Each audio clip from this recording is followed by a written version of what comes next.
Ada dua sih, tapi yang pertama kadang-kadang kami rakyat ini juga ikut menormalisasi korupsinya pejabat sih misalnya.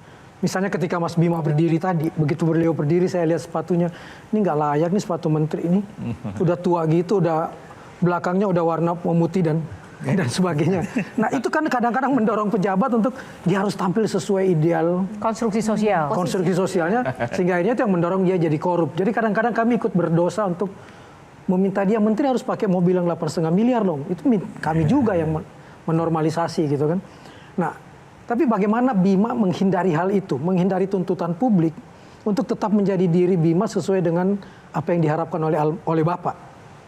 Ya bagi saya kehormatan itu diukur dari apa yang kita berikan dan pengabdian, bukan apa yang kita kenakan begitu.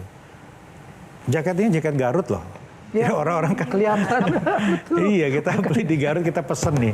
Menurut saya keren banget dengan harga yang sangat-sangat minim, ini oke. Sepatu ini juga buatan dalam negeri gitu. Jadi ya menurut saya keren-keren aja kalau saya pakai gitu. Apalagi kalau saya yang sampaikan keren, kan kebawa keren semua. Boleh. Satu terakhir. Dengan segala yang sudah didapat hari ini, Bima Arya percaya bahwa Bapak Bima Arya bangga dengan Bima Arya? Ya, mudah-mudahan. Insya Allah. Bapak saya pernah bilang, kalau kamu jadi polisi, pangkat kamu harus lebih dari Bapak. Kalau kamu ngejar gelar, minimal kalau kamu harus S2.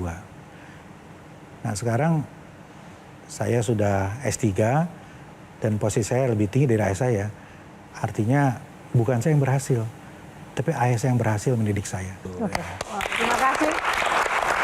Mohon maaf para panelis, waktunya habis, kita langsung closing statement aja. Closing statement dulu.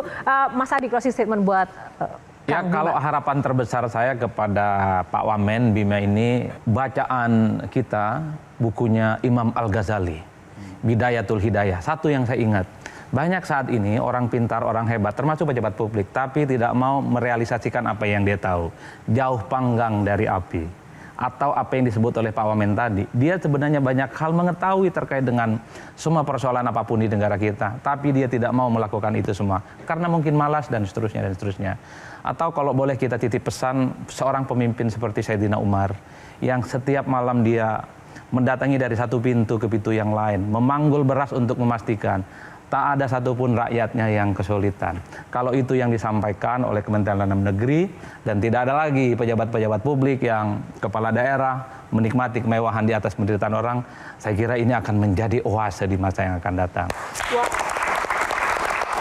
Amin. Terima kasih Mas Adi. Dari Sherly, harapannya adalah yang pertama semoga Pak Bima terus konsisten.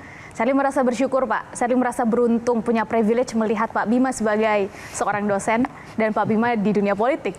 Dan ini adalah Pak Bima yang sama teman-teman. Dan yang kedua adalah, ini beneran Sherly loh Mas. Ini udah ketawa Mas. Iya nggak apa-apa. Gak apa-apa. Dan yang kedua, Saya melihat Sherly itu seperti mu'alaf hari. enggak ini beneran Sherly Mas. Nggak apa-apa, tulus. Dan yang kedua Pak Bima, semoga apa yang Pak Bima pikirkan dan apa yang Pak Bima lakukan ini bisa terkooptasi lebih banyak lagi Bima Arya muda. Antara otak dan hati, kata Buya Hamka, ini dua hal yang nggak bisa dipisahkan dari manusia. Hari ini boleh jadi kalau hanya mengandalkan kecerdasan kita juga udah kalah teman-teman dengan AI. Tapi kalau bicara hati, boleh jadi hari ini itu yang kita butuhkan. Dua hal. Yang pertama, ketika nama Bima muncul di publik, saya langsung suka karena mensosialisasikan pendidikan politik bagi orang partai. Mudah-mudahan juga bagi anak-anak ini sedari kecil sudah harus tahu tentang politik supaya kita tidak menghadapi apa yang diakui oleh Bupati Pekalongan. Saya nggak ngerti politik lah, dia udah 2 periode misalnya. Itu yang pertama. Yang kedua, melanjutkan Mas Adi, kita butuh memang nama-nama tadi yang disebutkan dan termasuk butuh sosok seperti Agus Salim.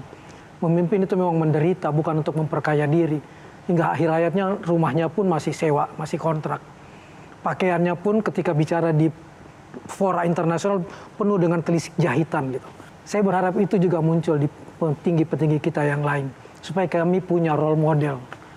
terima kasih Kang Maman. Terakhir closing statement dari Mas Bima, boleh menanggapi panelis?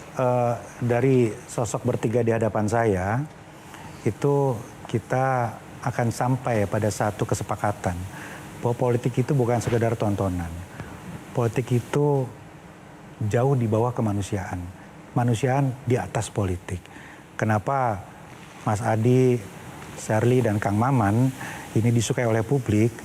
Karena menampilkan perspektif kemanusiaan di atas politik dan bisa menjelaskan politik berdasarkan perspektif kemanusiaan. Ya, saya mendoakan bertiga ini tetap juga konsisten istiqomah dan mau didoakan agar orang-orang seperti saya yang sekarang berada dalam posisi yang sangat tidak mudah itu senantiasa bisa menyesuaikan, menyatukan antara pikiran, lisan bagi bangsa dan negara. Jelajahi cara baru mendapatkan informasi. Download Metro TV Extend sekarang.